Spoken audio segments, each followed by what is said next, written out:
Protestat në Iran, personeli ushtarak kërkohet largimin nga baza amerikane në Katar. Disa personeli janë këshilluar të largohen nga baza ajrore Udeid e ushtrisë amerikane në Katar deri të mërkurën në mbrëmje, thanë 3 diplomat për Reuters pas parajmërimeve nga Washingtoni se mund të ndërhyrë për të mbrojtur protestuesit. Në Iran, ambasada amerikane në Doha nuk ka dhënë asnjë koment të menjëhershëm. Ministria e Punëve të Jashtme e Katarit nuk ju përgjigj kërkesës për koment.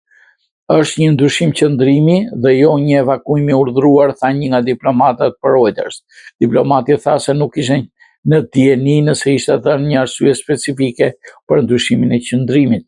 Një zyrtar i lartë iranian i tha Reutersit më parë se Teherani paremëroi vendet e rajonit se do sulmonte bazat ushtarake amerikane në rast sulmi nga Washingtoni pasi presidenti Donald Trump kërcënoi me ndërhyrjen në Iran. Vitin e kaluar, më shumë se një javë para se SBA të nisin sulmet ajrore ndaj Iranit, disa personel të familje u zhvendosën në bazat amerikane në linjën e mesme. Pas sulmeve të Shtetit Bashkuar në qershor, Irani nisi sulm me raketa ndaj bazës në Katar.